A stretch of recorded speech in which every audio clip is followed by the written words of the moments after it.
کوئی غلام احمد پرویز کا متبع ہو، اسلم جیراج پوری کی گھسی پٹی عبارات کو پڑھ کے منکرین حدیث کے زمرے میں خود کو شمار کر چکا ہو، تو میں اسے دعوت ہدایت دیتے ہوئے کہتا ہوں میرے بھائی، تب تو بھائی بنے گا جب پیغمبر کی حدیث کو مانے گا، ورنہ ہم تمہیں اسٹوپڈ مین کہیں، بے وقوف کہیں تو پریشان نہ ہونا۔ کیوں؟ یہ ہمارے غصے کا اظہار نہیں ہے۔ اللہ نے قرآن میں منکر حدیث کو بے وقوف کہا ہے، اسٹوپڈ کہا ہے، سفیہ کہا ہے۔ دوسرا پارہ سورۃ البقرہ آیت 145 شروع ہوتی ہے، رب فرماتے ہیں سیقول السفہاء، بے وقوف پیغمبر کی حدیث پر اعتراض کرے گا، بے وقوف پیغمبر علیہ السلام کی حدیث پر اشکال لائے گا۔ پتہ چلا جو نبی کی حدیث پر اعتراض انکار کی شکل میں لائے اسے اللہ بے وقوف کہتا۔ سفیہ جمع ہے نا بے وقوف، سفہاء اس کی جمع، سفیہ واحد ہے۔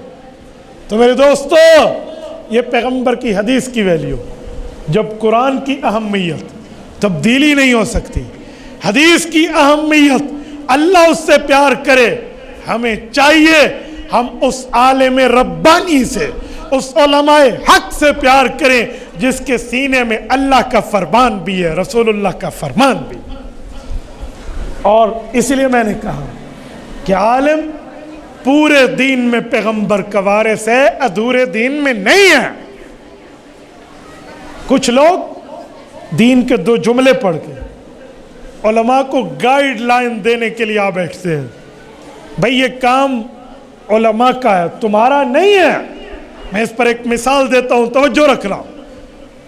کچھ دن قبل میرا ایک کلپ کچھ اہل باطل نے وائرل کیا، تفصیلی کلپ میں شاید کچھ کاٹا۔ مجھ سے سوال ہوا لائیو سیشن میں کہ مولانا ایک عام ہی آدمی ہے، قرآن کا ماہر نہیں ہے، وہ قرآن کریم کو ترجمے کے ساتھ پڑھتا ہے۔ میں نے کہا سنو، عام آدمی کو تلاوت کرنی چاہیے، اگر اسے شوق ہے ترجمہ و تفسیر پڑھنے کا تو کسی عالم کی زیر نگرانی پڑھے، علماء کی زیر نگرانی۔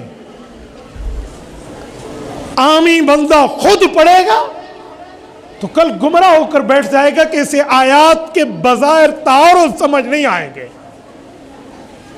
آیات میں بہت سی چیزیں ایسی ہیں جو حدیث کے ذریعے ماہر قرآن عالم سمجھائے گا۔ آپ کہیں گے کیسے؟ آؤ میں مثالیں لاتا ہوں۔ مثلاً یضل بہ کثیرا ویہدی بہ کثیرا، قرآن بتاتا ہے قرآن کے ذریعے ہدایت بھی ملتی ہے، گمراہی بھی ہوتی ہے۔ عام آدمی سوچے گا اوہ قرآن گمراہی بھی دیتے؟ گمراہی کا کیا مطلب؟ ہم نے تو قرآن کو صرف کتاب ہدایت سمجھا۔ نعوذ باللہ، یہ تو یضل بہ کثیرا کا کیا مطلب؟ تو جب تک پیغمبر کے فرمان کی تشریح میں ماہر قرآن نہیں بتائے گا، ترجمے والے کو کیا پتہ جو ریڑھی لگانے والا ہے اور ترجمے سے پڑھنا شروع کر دیے۔ ایسے ہی ایک جگہ ہے جب اللہ کی آیات ان پر پڑھی جاتی ہیں، زادتہم ایمانا، ایمان بڑھ جاتا ہے، خوش ہو جاتے ہیں۔ اور سورۃ انفال میں وجلت قلوبہم، ان کے دل ڈر جاتے ہیں، کانپنے لگ جاتے ہیں۔ تو ایک بندہ کہے گا قرآن پڑھنے سے خوشی ملتی ہے یا کانپ ملتی ہے؟ بھائی یہ کیا چکر ہے؟ ترجمے والا تو بیچارہ پھنس گیا۔ جب ماہر نہیں ہوگا، ایکسپرٹ آف دا ہولی شریعہ، دین کا ماہر ساتھ نہیں ہوگا تو کیا کرے گا عام بندہ؟ ایسے ہی قرآن کریم میں ہے وَارْكَعُوا مَعَ الرَّاكِعِينَ، رکوع کرنے والوں کے ساتھ رکوع کرو۔ تو بندہ پوچھے گا ٹھیک ہے با جماعت رکوع کرنا چاہیے، لیکن سجدہ پہلے یا رکوع پہلے؟ آؤ قرآن کریم کے خالی ترجموں کی بنیاد پہ چلنے والوں، مہارت کو چھوڑ کے، علم حدیث کو چھوڑ کے، عالم کو چھوڑ کے خود پڑھنے والوں، میں سوال کرنے لگا ہوں، مجھے بتاؤ قرآن کریم میں ہے یا مریم اقنتی لربک واسجدی وارکعی، اے مریم علیہ السلام اللہ سے ڈر. رب نے فرمایا سجدہ پہلے ہے اور رکوع بعد میں ہے, ترتیب آیت میں. وسجدی ورکعی, سجدے کو پہلے ذکر کیا, رکوع کو بعد میں ذکر کیا. بغیر ماہر قرآن کے پڑھنے والا, بغیر حدیث پاک کے ماہر کے خالی ترجمے پڑھنے والا, وہ تو کہے گا مولانا رکوع بعد میں کرو, سجدہ پہلے کرو, قرآن میں ہے. تو کیا جواب دیں گے؟ میں حیران ہوں. اس کلپ کو وائرل کر کے چند بے وقوفان امت اس پر کیمنٹس کر رہے ہیں, باتیں کر. اچھا میرے دوست بھی بہت سادے ہیں, مجھے کلپس بھیج کے کہتے ہیں. رات مجھے انگلینڈ سے, اس سے پہلے بمبئی سے, اس سے پہلے پاکستان میں مختلف سٹیز سے کتنے حضرات نے حضرت آپ کے اس کلپ کا جواب چاہیے. میں نے کہا بغیر ماہر کے, میڈیکل والے ڈاکٹری کی کتاب کو پڑھ کے ڈاکٹر نہیں بننے دیتے. تم نے نعوذ باللہ نعوذ باللہ اللہ کی کتاب کو اتنا لاوارث سمجھ لیا کہ نہ ہمیں حدیث پاک سے اس پر رہنمائی چاہیے, نہ عالم دین جو ماہر قرآن ہے اس پر رہنمائی چاہیے, خود ترجمے پڑھیں گے. تم نے اتنا لاوارث سمجھ لیا. اس سادے بندے کچھ تو سمجھو. اچھا کچھ لوگ اپنی دکانداری چلانے کے چکر میں ہے کہ مفتی عبدالواحد قریشی کے پیج فالوورز ماشاءاللہ ملین سے اباؤ ہیں. دنیا اسلام کو رب کریم نے متوجہ کیا, لوگ سنتے ہیں, تو اس وجہ سے اس کی تصویر اور اس کے کلپ کو کاٹ کے ساتھ لگائیں گے, چند مہینے ہمیں میں سن لیں گے. اور یاد رکھو خوشبو آ نہیں سکتی کبھی کاغذ کے پھولوں سے. ذالک فضل اللہ یؤتیہ من یشاء, یہ رب کریم کا فضل ہے. یوں نہیں ہے جیسے ہر بندہ اٹھے اور قرآن کے نام پہ دھبا بن جائے.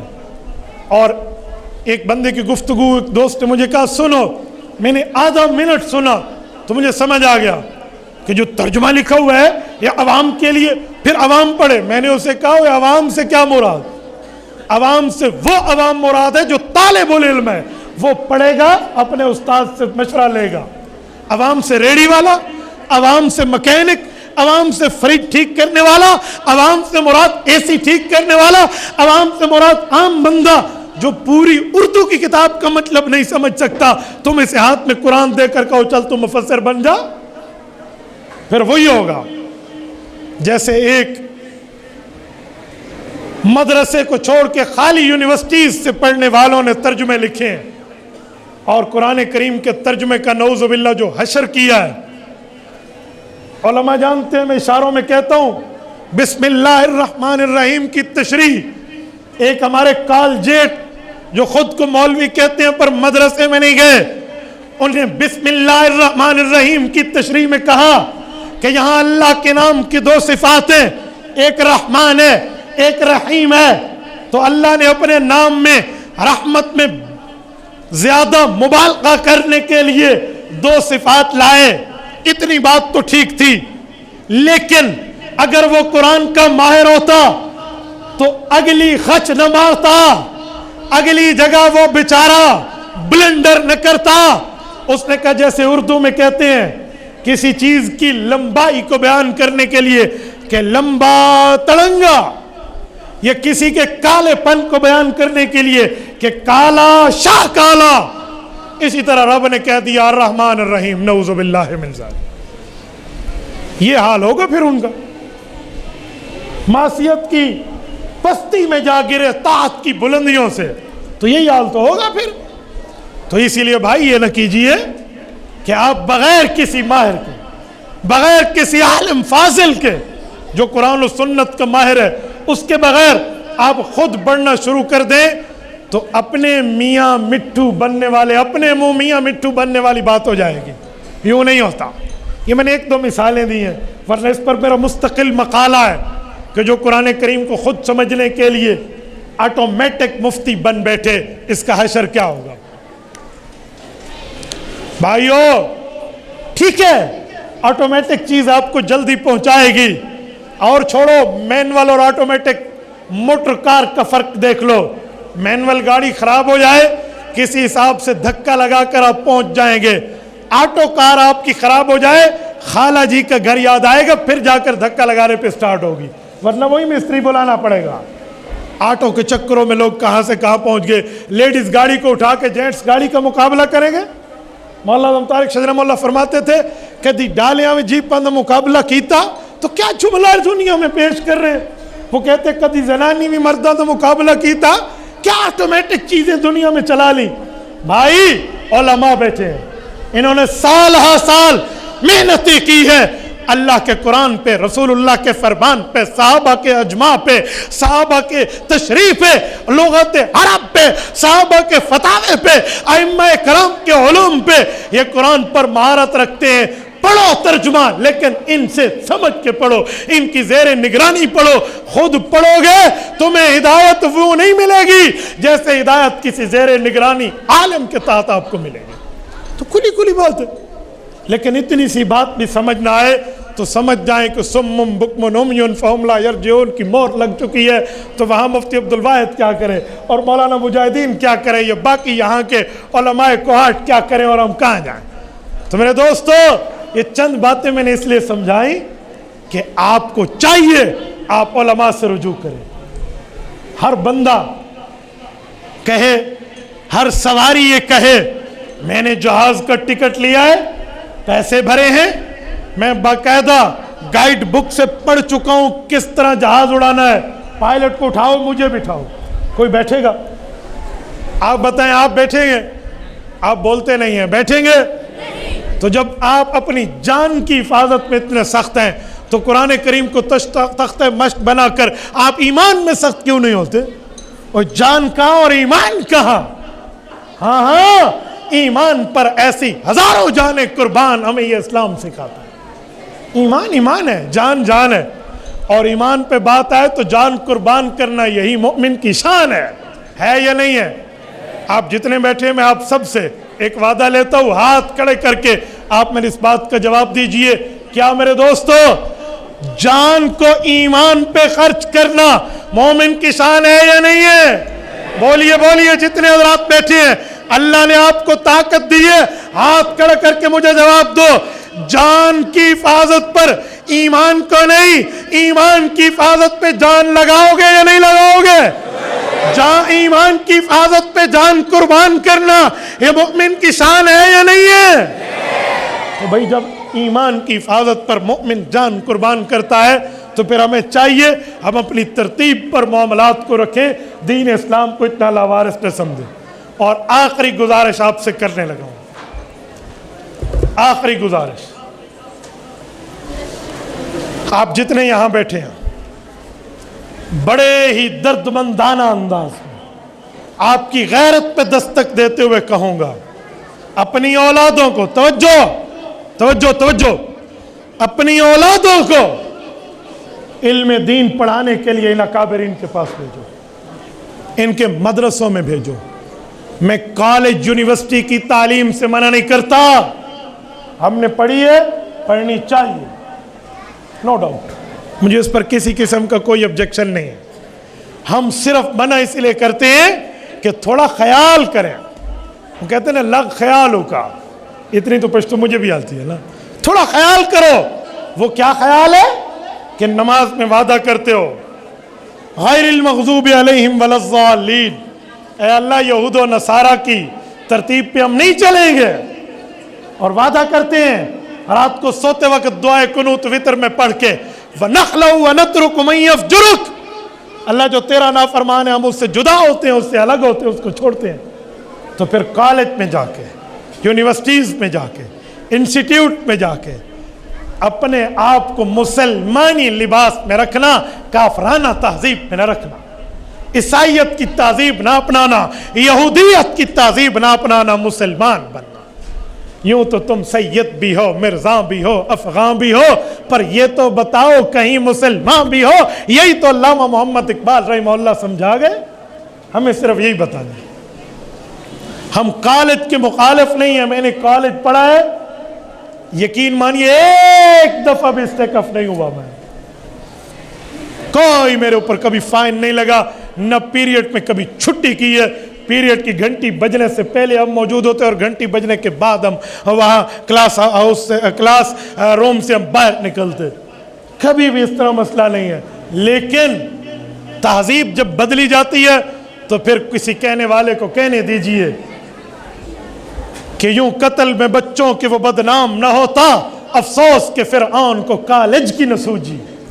وہ اس کالج کی بات ہے جس کالج میں تہذیب کے اوپر حملہ ہو، تمدن پہ حملہ ہو، ثقافت پہ حملہ ہو اور ہماری مشرقی روایات پہ حملہ ہو. میں تو آج پشتون بیلٹ میں بات کر رہا ہوں. پشتون بیلٹ میں تو مذہب کی جڑیں بڑی گہری ہیں. یہاں مذہبی رجحان بہت زیادہ ہے. یہاں نماز کا، یہاں سر پہ ڈھانکنے کا اور دین اسلام اور علماء کے احترام کا معاملہ زیادہ ہے. میں تمہیں زیادہ بات کر رہا ہوں.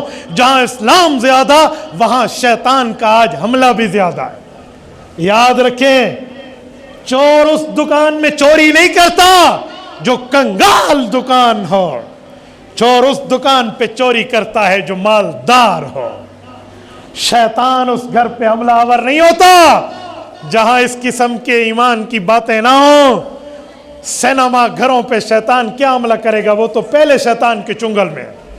شیطان مساجد، مدارس، دین اسلام، داڑھی، ٹوپی، پگڑی، نمازی، روزے دار، اس پر زیادہ حملہ آور ہوگا تاکہ اس کے ایمان کا ڈاکو بنے شیطان.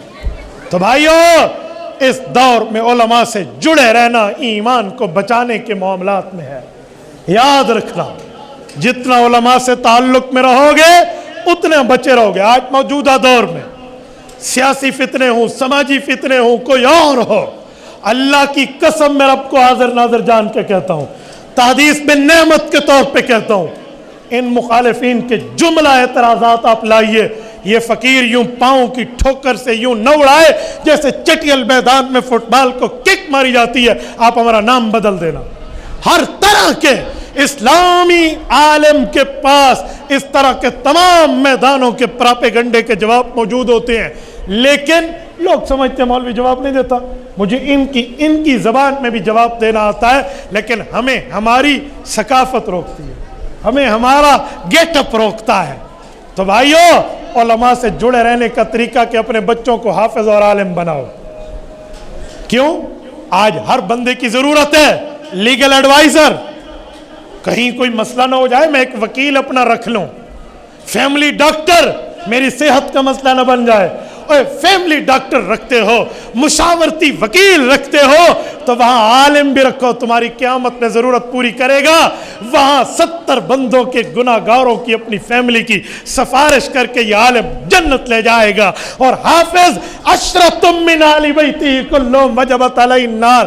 حضرت علی نے فرمایا فضائل اعمال میں فضائل قرآن اٹھا لیں. حضرت شیخ زکریہ رحمہ اللہ نے حدیث پاک متصل ذکر کی ہے.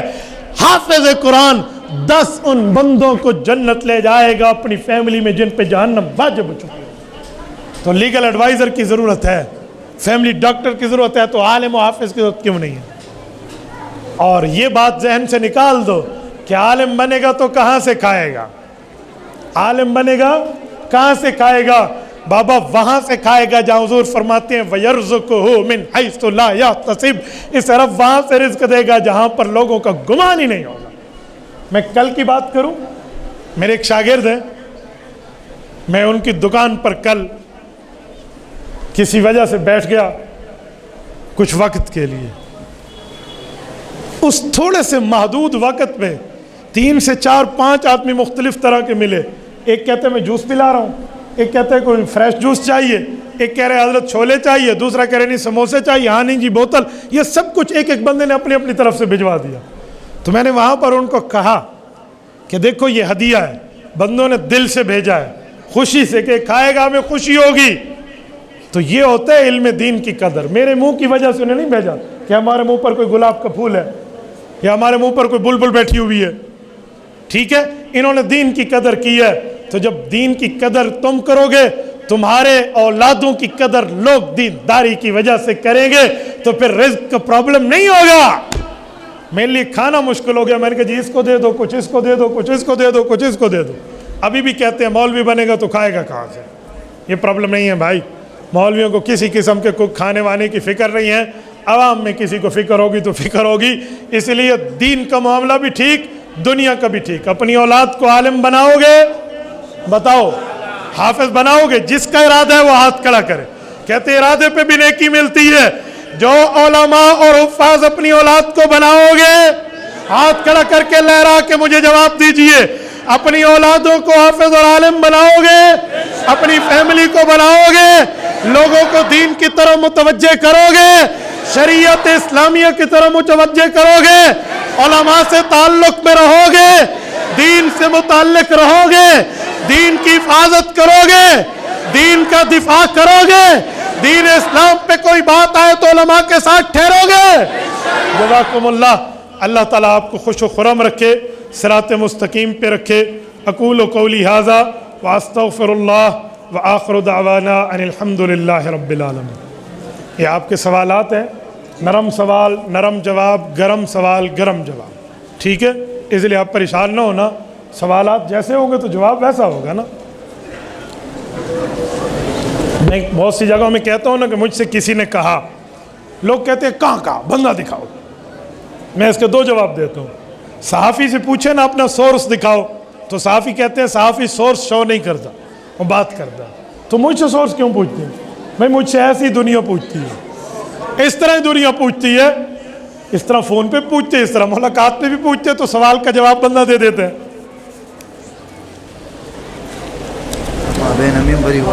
اچھا ماں بین بیتی و ممبری, بیت بھول گیا ہے. ماں بین بیتی و ممبری روضۃ من ریاض الجنہ. اس حدیث پاک پہ کچھ لوگ اشکال کرتے ہیں کہ جنت میں فوت, مرض, بڑھاپا نہیں ہے, حالانکہ اس ٹکڑے میں لوگ بیمار بھی ہیں, جن کو موت بھی آ جاتی ہے. ٹکڑا جنت کیسے ہے؟ میں نے کہا کہ اپنے اکابر کو پڑھو, تمہیں جواب ملے گا.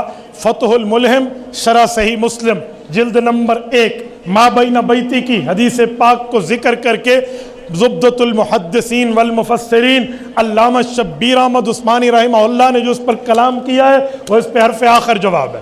وہ فرماتے ہیں اس ٹائم فی حالت راہنہ ہے, حالت رہن ہے. اصل یہ جنت کا ٹکڑا ہے, لیکن اس وقت حالت رہن ہے. اللہ نے دنیا میں ہمیں دیا ہے, قیامت میں رب اس جگہ کو, جو روضہ رسول کے ساتھ یہ جگہ موجود ہے, اس کو اللہ اٹھا لیں گے. تو فرمایا یہ فی حالت راہنہ ہے, رہن کی حالت ہے, دنیا میں آئی ہے, امانت ہے. تو اس وقت اس پر جنت والے وہ قانون مکمل لاگو نہیں ہوتے. کچھ تو ہو رہے ہیں کہ جنت کا ٹکڑا ہے, لیکن وہ قانون ہر لاگو نہیں ہوتا, کیونکہ ابھی دنیا میں ہے. مثلا مشرک نہ آ سکے, مثلا کسی کو موت نہ آ سکے, مثلا اس میں کوئی بوڑھا نہ جا سکے. تو یہ قوانین تب تک اس پہ نہیں آئیں گے جب تک یہ فی حالت راہنہ دنیا میں امانت کی حالت میں ہے. انہا تنقل فی دار الآخرہ, قیامت میں رب اٹھا کر جنت لے جائیں گے تو فلی احکام اس پر لاگو ہو جائیں گے. اور اس پر دلیل بھی ہے, رسول اللہ صلی اللہ علیہ وسلم کا جسم مبارک جنت کی مٹی سے بنا ہے. الخصائص الکبریٰ جلد اول حضرت عائشہ کی روایت موجود ہے. نحن معاشر الانبیاء تنبت اجسادنا علی ارواح اہل الجنہ. حضور کا جسم جنت کی مٹی سے بنا ہے. جنت میں تو نیند نہیں ہے, کیوں آئی ہے رسول اللہ کو دنیا میں نیند؟ بتائیے.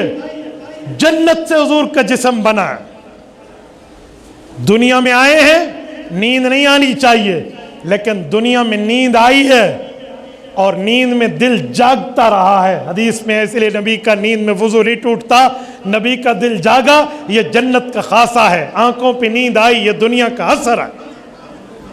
جنت میں پسینہ نہیں ہے. رسول اللہ کو پسینہ کیوں آیا ہے؟ تو جنتی وجود ہے. بھائی پسینہ نہیں آنا چاہیے, جنت کا خاصہ یہ ہے, لیکن پسینہ آیا ہے, یہ دنیا کا اثر ہے. ما شممت اطیب من عرق رسول اللہ, اس پسینے میں اندر اللہ نے خوشبو رکھی ہے, یہ جنت کا خاصہ ہے. بھائیو یہ جنت کا ٹکڑا ہے, اس پر فلی احکام لاگو نہیں ہے کہ کچھ معاملات میں دنیا کا اثر ہے.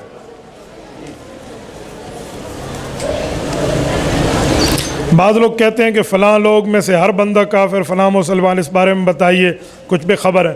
بھائی جس کا عقیدہ کفریہ ہوگا تو وہ کافر ہوگا, جس کا عقیدہ کفریہ نہیں ہے تو ہمیں کون سا شوق ہے ہم خواہ مخواہ سے کسی کو کافر بناتے پھریں. بعض لوگ کہتے ہیں بریلوی دیوبندی حیات ممات لڑائی میں الجھنے کی کوئی ضرورت نہیں ہے, اس سے کافر کو. میں ایک بات کہتا ہوں, میں بھی لڑائی کا قائل نہیں ہوں. میں کبھی نہیں چاہوں گا کسی بریلوی میں کسی دیوبندی میں لڑائی ہو, کسی حیاتی میں اور کسی مماتی میں, کسی دیوبندی میں کسی اشاعتی میں لڑائی ہو, میں کبھی نہیں چاہوں گا. ہم لڑائی کے قائل نہیں ہیں. جو لڑائی کرواتے ہیں وہ غلط کرتے ہیں, ان کا ہم سے کسی قسم کا کوئی تعلق نہیں. ایک دلیل کی بات ہے, دلیل کے اندر موقف پیش کرنا, اس سے کوئی لڑائی نہیں پڑتی. دلیل ہے. میں اکثر حضرات کو کہتا رہتا ہوں کہ اگر بریلوی حضرات حنفی خود کو کہتے ہیں تو علماء احناف کی عبارات پہ فیصلہ کر لو. اگر تمہارے حق میں ہے تم سچے, ہمارے حق میں ہم سچے, کوئی لڑائی کی بات تو نہیں ہے, تو دلیل کی بات ہے. اس طرح مماتی اگر خود کو دیوبندی کہتے ہیں, علماء دیوبند کے علوم کی روشنی میں مسئلہ حل کر لیں. علماء دیوبند کہتے ہیں رسول اللہ کی قبر پہ حیات نہیں ہے تو وہ سچے, اور وہ لکھ دیں پیغمبر کی قبر پہ حیات ہے تو ہم سچے. تو یہ اس پہ کوئی لڑنے والی بات نہیں ہے, یہ دلیل کی بات ہے. میں لڑائی کا, فساد کا, فتنے کو کنڈیم کرتا ہوں, مذمت کرتا ہوں, کسی صورت میں اس کا قائل نہیں. دلیل کی دنیا میں بات کرنا کوئی برا نہیں ہے, تو دلیل کی دنیا میں بات کرنے پہ کوئی بین بھی نہیں ہے. حضرت مولانا فضل الرحمان صاحب کے بارے میں بتائیں, کچھ لوگ ان پہ غلط باتیں کرتے ہیں. جس درخت پہ پھل لگے ہوں اس کو پتھر مارے جاتے ہیں, اس لیے پریشان ہونے کی ضرورت نہیں ہے. ٹھیک ہے. اور نہاد شاخ پر میوہ سر بر زمین, اور جو وہ درخت ہوتا ہے نا وہ جھکا ہوا ہوتا ہے, آج انکساری میں ہوتا ہے, کیوں, اس پر پھل لگا ہوتا ہے. اور جو درخت اکڑا ہوا ہوتا ہے اس پر پھل نہیں ہوتا. حضرت مولانا آج بھی انکساری میں ہیں اور یہاں لوگ اعتراضات کرنے میں ہیں, تو آپ خود اندازہ لگا لیں کہ پھلدار پر تو اس طرح کے پتھر اٹھیں گے نا. لیکن میں اس ہاتھ پر, جس ہاتھ میں پتھر ہو اور اس پھلدار درخت کو ماروئے, میں اس ہاتھ پر گویا کہ اگر ماتم جائز ہوتا تو میں ماتم برپا کرنے کا اعلان کرتا کہ لوگوں ماتم کرو اس ہاتھ پہ, جو ہاتھ اس عالم دین کے خلاف اٹھ رہا ہے جو لاکھوں علماء اس کی قیادت میں متفق ہیں. پتہ نہیں کیا معاملہ ہے. میں نے سنا ہے کہ حضرت مولانا احمد علی لاہوری رحمہ اللہ نے حضرت مولانا مفتی محمود رحمہ اللہ کو فرمایا تھا کہ تیرے اس بیٹے کی وجہ سے مخالفت میں بہت سے لوگ گمراہ ہو جائیں گے. مجھے تو وہی خطرہ نظر آتا ہے, اگر یہ واقعہ دیانت پر ہے نا تو مجھے وہی نظر آتا ہے. یقین مانے بغض فضل الرحمان جس سینے میں ہے نا, میں نے بڑا آزمایا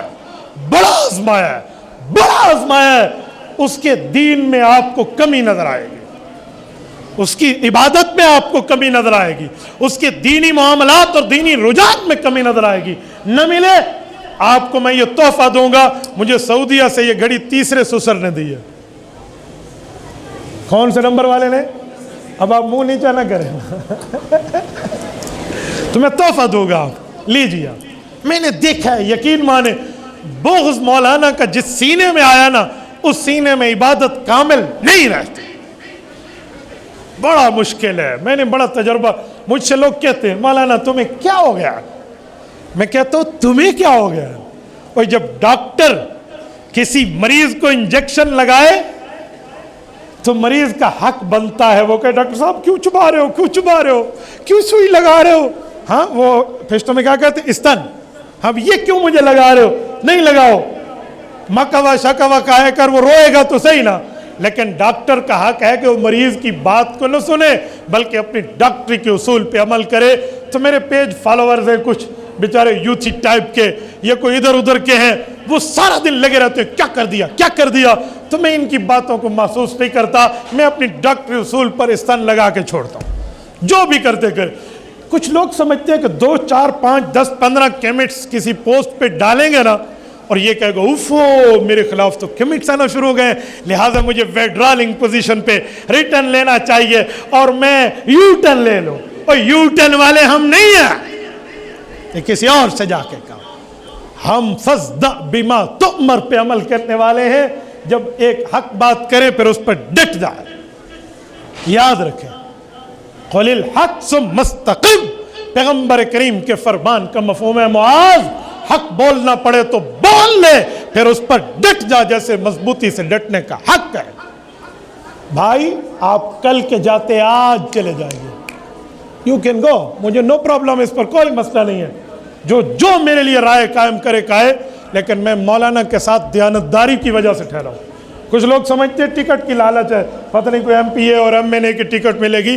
میرا ذہن تو چھوڑیں، حاشیہ ذہن میں اس طرح کا خیال آج تک نہیں آیا. میرا ایک علمی کام ہے، میں اس علمی کام کو لے کر پوری دنیا میں چل رہا ہوں، صرف پاکستان میں نہیں، پوری دنیا میں. میرا اگلے ہفتے یورپ کا سفر ہے، تو یورپ کے جا کر صحراؤں اور سمندروں تک بھی ہم نے اللہ کے دین کی دعوت کے لیے جانا ہے. نو مسئلہ، مجھے کوئی پرابلم نہیں ہے، میں نے پوری دنیا میں جانا ہے. کوئی میرے لیے کیا کہتا ہے وہ کہتا رہے، کچھ بھی نہیں ہے. تا تک قدم ہی ذرہ برابر بھی مجھے پرابلم نہیں ہے کسی کی مخالف کمنٹ سے. میں آپ کے سامنے کیسے ہنس کے بات کر رہا ہوں. مولانا ذرا ہاتھ لگائیں، جسم بھائی لگائیں. ٹھنڈا ہے گرم ہے؟ ٹھنڈا ہے. آگے آ کر بتاؤ، ٹھنڈا ہے گرم ہے؟ ٹھنڈا ہے، بہت ٹھنڈا ہے. ٹھنڈا ہے. اب بھی میں ٹھنڈا بیٹھا ہوں، مجھے تو کوئی گرمی کی بات نہیں ہے. کوئی مجھے اس پر کوئی غصے کی بات کرے، میں کھلی کھلی بات کرتا ہوں. لاکھوں علماء کے قائد پر نہ بولیں، آخرت خراب نہ کریں. آپ کو ان کی پالیسی سمجھ نہیں آتی تو اعتماد کرنا سیکھیں. ہم بے وقوف لوگ نہیں ہیں، نعوذ باللہ ہم شراب نہیں، ہم حلال دودھ پینے والے ہیں. ہم جو اس کے پیچھے ٹھہرے ہیں اس پالیسیوں کو علماء سمجھتے ہیں. تمہیں آج نہیں سمجھ آتی تو کل ضرور آ جائے گی، نہیں تو پھر بعد میں سب کچھ کھلے گا جب آنکھ بند ہوگی. فسوف ترى اذا انکشفت الغبار افرس تحت رجلک ام حمار. ایک عربی شاعر نے کہا ابھی گرد و غبار ہے، گرد و غبار چھٹے گا پھر تجھے پتہ چلے گا تو گھوڑے پہ سوار تھا یا گدھے پہ سوار تھا. اقول قولی ھذا واستغفر اللہ وآخر دعوانا ان الحمد للہ رب العالمین.